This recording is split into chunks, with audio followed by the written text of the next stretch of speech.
Bismillahirrahmanirrahim. Assalamualaikum warahmatullahi wabarakatuh. Baiklah, di video kali ini saya akan mempresentasikan ujian akhir semester saya yang berjudul Perdagangan Internasional dan Pertumbuhan Ekonomi, yang akan dijelaskan oleh saya sendiri, yaitu Sasinta Bilanahuri.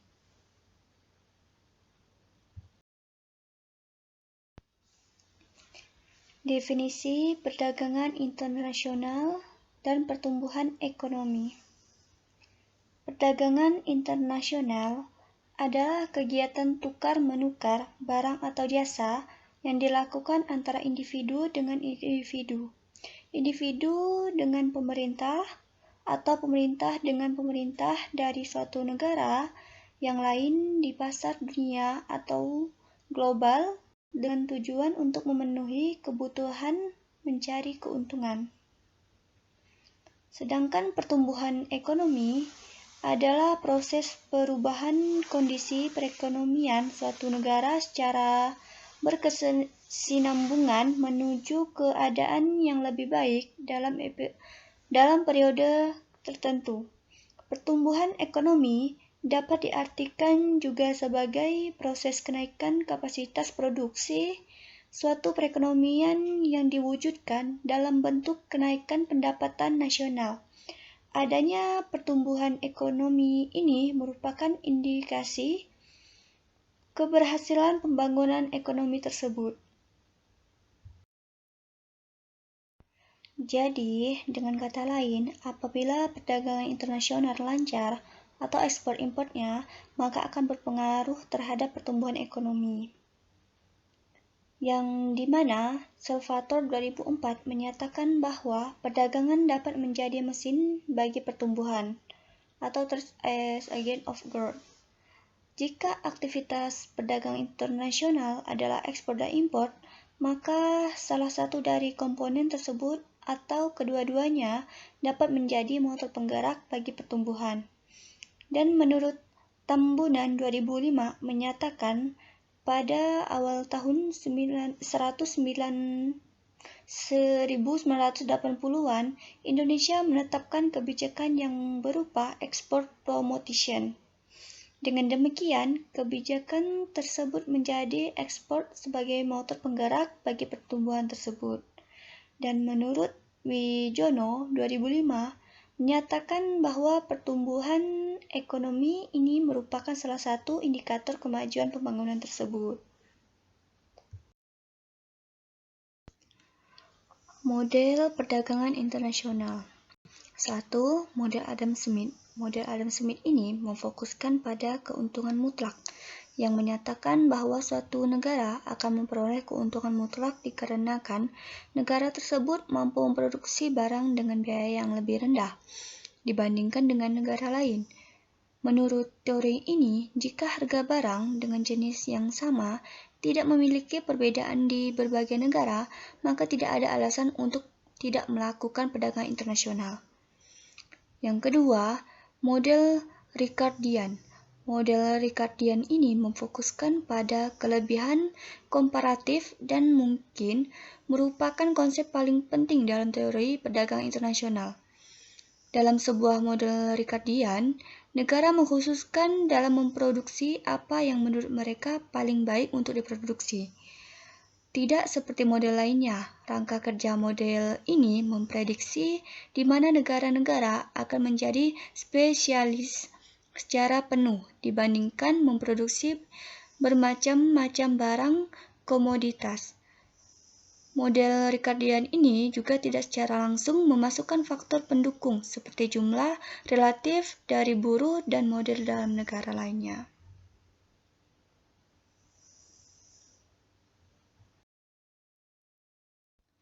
Yang ketiga, model Hexer-Ohlin. Model Hexer-Ohlin ini dibuat sebagai alternatif dari model Ricardian dan dasar kelebihan komparatifnya.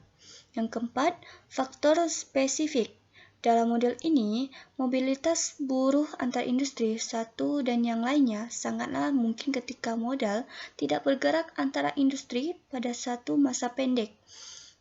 faktor spesifik ini merujuk pada pemberian, yaitu dalam faktor spesifik jangka pendek dari produksi seperti modal fisik tidak secara mudah dipindahkan antara industrinya. Yang kelima, model gravitasi. Model gravitasi ini perdagangan menyajikan sebuah analisis yang lebih empiris dari pola perdagangan dibandingkan model yang lebih teoritis di atasnya. Model gravitas ini pada bentuk dasarnya menerka perdagangan berdasarkan jarak antara negara dan interaksi antara negara dalam ukuran ekonominya. Model ini menirukan hukum gravitasi Newton yang juga memperhitungkan jarak dan ukuran fisik di antara dua benda. Model ini telah terbukti menjadi kuat secara empiris oleh analisis ekonometri. Faktor lainnya seperti tingkat pendapatan, hubungan diplomatik, dan kebijakan perdagangan yang juga dimasukkan dalam versi lebih besar dari model ini. Faktor pendorong perdagangan internasional. Yang pertama, 1. Perdagangan sumber daya alam. Sumber daya alam yang dimiliki setiap negara berbeda-beda. Untuk mendapatkan sumber daya alam tersebut yang dibutuhkan dan tidak dimiliki suatu negara atau negara lain, itu diperlukan pertukaran antar negara yang menyebabkan terjadinya perdagangan internasional tersebut. Yang kedua, selera. Penduduk suatu negara lebih menyukai produk negara lain, sehingga harus mengimpor produk-produk tersebut. Yang ketiga, penghematan biaya produksi atau efisiensi. Perdagangan internasional memungkinkan suatu negara dapat memasarkan hasil produksinya pada negara lain. Negara tersebut memproduksi dalam jumlah besar sehingga dapat menurunkan biaya produksinya. Yang keempat, perbedaan teknologi. Negara yang menggunakan teknologi yang lebih maju dapat menjual barang dengan harga murah pada negara yang teknologinya sederhana. Yang kelima, untuk memenuhi kebutuhan barang dan jasa dalam negeri. Yang keenam, keinginan memperoleh keuntungan dan meningkatkan pendapatan negara. Adanya kelebihan produk dalam negeri sehingga perlu pasar baru untuk menjual produk tersebut. Yang ketujuh, keinginan membuka kerjasama, hubungan politik, dan dukungan dari negara lain. Dengan demikian, terjadinya era globalisasi sehingga tidak satu negara pun di dunia dapat hidup sendiri. Manfaat perdagangan internasional. Yang pertama, 1. Sumber devisa. Jika kita mengekspor suatu komoditi, kita mendapatkan mata uang asing seperti dolar, yen, atau mata uang yang lainnya.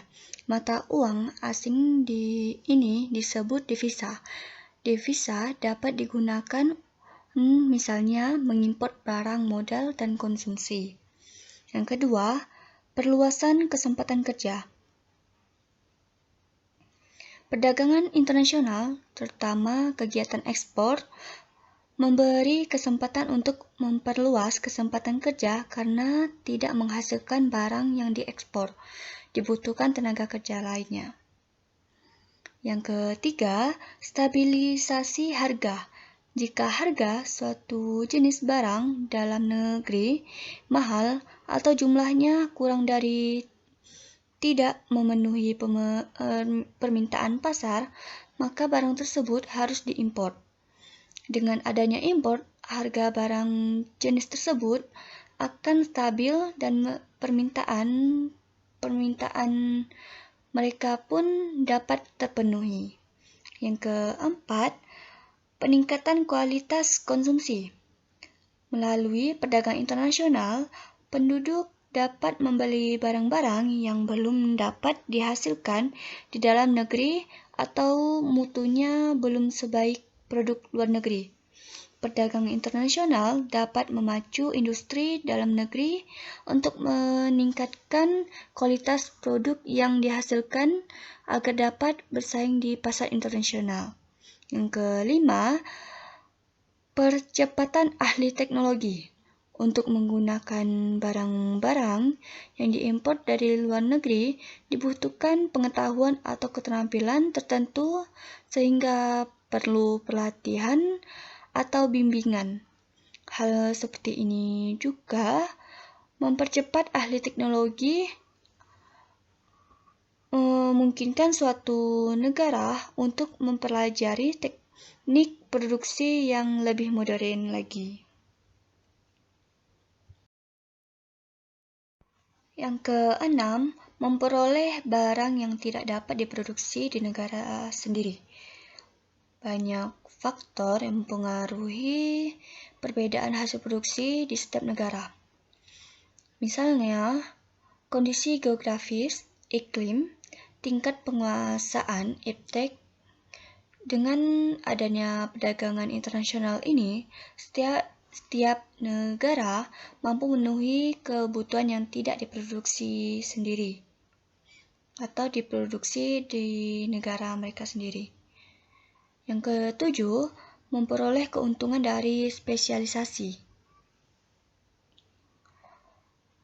Dengan mengadakan spesialisasi dan perdagangan, setiap negara dapat memperoleh keuntungan, yaitu yang pertama, faktor-faktor produksi yang dimiliki setiap negara dapat digunakan dengan lebih efisien lagi. Yang kedua, setiap negara dapat lebih menikmati dan lebih banyak barang dari yang dapat diproduksi di dalam negeri. Yang kedelapan, memperluas pasar dan menambah keuntungan. Dengan adanya perdagangan internasional, pengusaha dapat menjalankan mesin-mesinnya tanpa takut kelebihan produk karena dapat menjual ke luar negeri. Kebijakan-kebijakan perdagangan internasional atau ekspor-impor. Yang pertama, tarif atau bea cukai. Tarif adalah pembebanan pajak atau custom duties terhadap barang-barang yang melewati batas kenegaraan. Tarif dapat digolongkan menjadi beberapa bagian. Antara lain, yang pertama yaitu bea ekspor. Bea ekspor adalah pajak atau bea yang dikenakan terhadap produk yang diangkut menuju negara lain. Yang kedua, bea transit. Bea transit ini pajak yang dikenakan terhadap produk yang melalui wilayah negara lain dengan ketentuan bahwa negara tersebut bukan merupakan tujuan akhir dari pengiriman. Yang ketiga, bea import. Bea import ini pajak yang dikenakan terhadap produk yang masuk dalam suatu negara dengan ketentuan negara tersebut adalah merupakan tujuan akhir dari pengiriman produk tersebut. Yang keempat, uang jaminan impor. Persyaratan bagi importir suatu produk untuk membayar kepada pemerintah sejumlah uang tertentu pada saat kedatangan produk di pasar domestik sebelum penjualan dilakukan. Yang B, kota impor.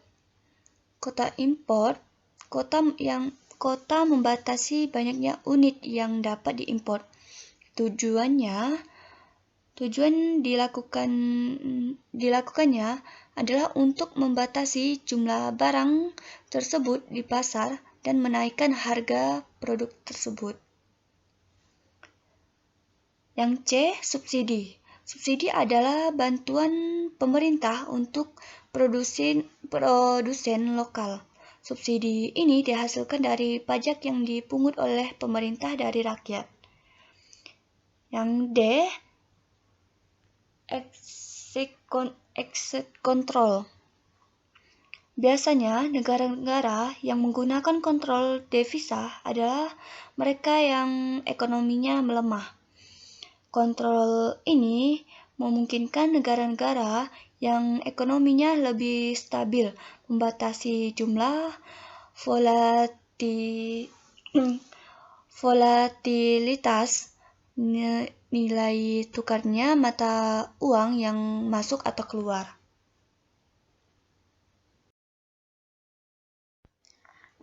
State trade operation. State trade operation adalah pemerintah dalam perdagangan melakukan kegiatan ekspor. Peraturan anti-dumping. Politik dumping adalah menjual suatu barang yang nilainya lebih tinggi dari harga belinya, baik dijual di luar negeri maupun dalam negeri, tetap mendapatkan keuntungan.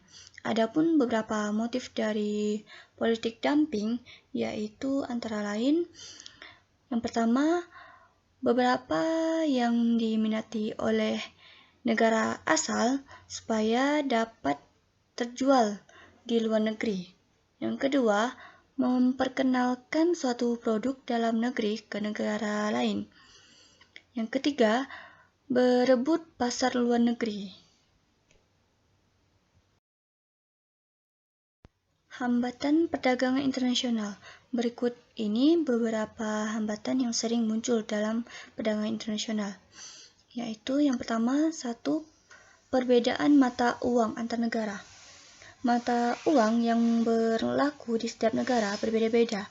Negara yang melakukan kegiatan ekspor biasanya meminta kepada negara pengimpor untuk membayar dengan menggunakan mata uang negara pengekspor. Pembayarannya tentunya akan berkaitan dengan nilai uang itu sendiri. Padahal nilai uang setiap negara berbeda-beda. Yang kedua, kualitas sumber daya yang rendah. Rendahnya kualitas tenaga kerja dapat menghambat perdagangan internasional.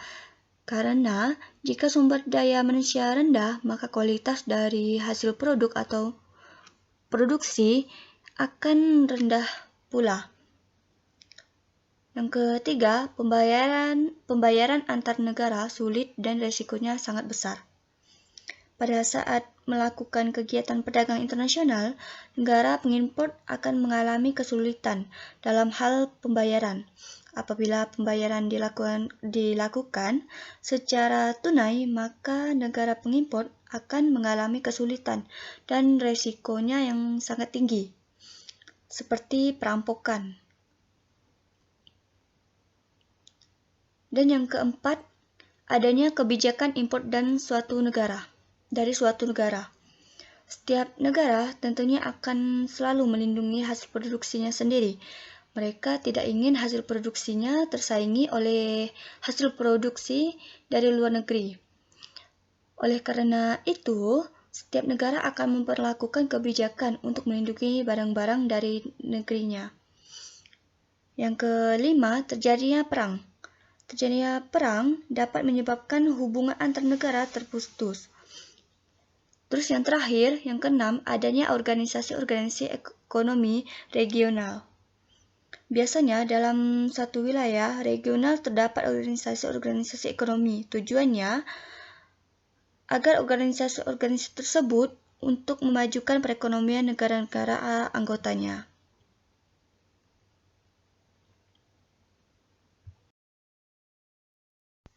Keterkaitan perdagangan internasional dan pertumbuhan ekonomi. Perdagangan internasional dan pertumbuhan ekonomi adalah dua konsep yang pergi bersama-sama karena perdagangan internasional berkontribusi pada pertumbuhan negara perekonomian dalam beberapa cara. Beberapa cara ini mencakup dampak impor dan ekspor, produktivitas spesialisasi, peningkatan infrastruktur. Ekspor barang ke negara lain dapat berkontribusi pada pertumbuhan negara pengekspor dengan meningkatkan pendapatan negara lain. Perekonomian nasional dari beberapa negara bahkan bergantung dan ditopang oleh ekspor mereka. Misalnya, Beberapa negara penghasil minyak tergantung pada pendapatan dari ekspor minyak mentah dan turunannya untuk mempertahankan negara mereka. Selain komoditas, perdagangan internasional dalam bekerja juga merupakan cabang dari globalisasi. Imigran mengambil banyak dibutuhkannya keterampilan untuk negara-negara di mana keterampilan yang diperlukan. Kebanyakan imigran dari kurangnya negara maju mengirim uang ke kerabat di negara asal mereka, memberikan kontribusi bagi pertumbuhan ekonomi dari negara-negara tersebut. Dan mereka juga membantu meningkatkan pertumbuhan ekonomi negara-negara yang di mana mereka tinggal dengan berkontribusi terhadap produktivitasnya. Produk lain yang membangun hubungan antara perdagangan internasional dan pertumbuhan ekonomi adalah peningkatan produktivitas.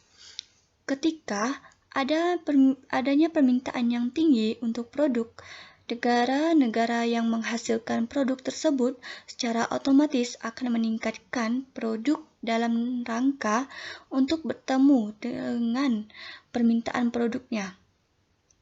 Sebuah budaya dinamis dari perdagangan internasional juga memberikan kontribusi terhadap pembangunan kerangka infrastruktur dalam rangka mempertahankan perdagangannya. Selanjutnya, dampak perdagangan internasional terhadap perekonomian Indonesia. Setiap negara dalam melakukan perdagangan internasional akan mengalami dampak positif dan dampak negatif terhadap perekonomian negara itu sendiri. Sejauh mana pengaruh perekonomian negara setiap negara berbeda-beda.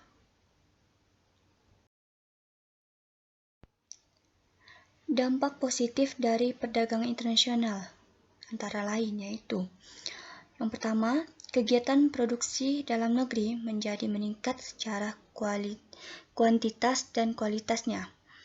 Yang kedua, mendorong pertumbuhan ekonomi negara, pemerataan pendapatan masyarakat, dan stabilitas ekonomi nasional. Yang ketiga, menambahkan devisa negara melalui bea masuk dan biaya lain atas ekspor dan importnya. Yang keempat, mendorong kemajuan ilmu, pengetahuan, dan teknologi dalam negeri, terutama dalam bidang sektor industri. Dengan munculnya teknologi baru dapat membantu dalam memproduksi barang lebih banyak dengan waktu yang lebih singkat. Yang kelima, melalui import, kebutuhan dalam negeri dapat terpenuhi. Yang keenam, memperluas lapangan kerja dan kesempatan masyarakat untuk bekerja. Dan yang terakhir, mempererat hubungan persaudaraan dan kerjasama antar negara. Dampak negatif dari perdagangan internasional antara lain yaitu: yang pertama, barang-barang produksi dalam negeri terganggu akibat masuknya barang-barang impor yang dijual lebih murah dalam negeri yang menyebabkan industri dalam negeri mengalami kerugian yang sangat besar. Yang kedua, munculnya ketergantungan dengan negara maju. Yang ketiga, terjadinya persaingan yang tidak sehat karena pengaruh perdagangan yang bebas. Yang keempat, bila tidak mampu bersaing, maka pertumbuhan perekonomian negara akan semakin rendah dan bertambahnya pengangguran di dalam negeri.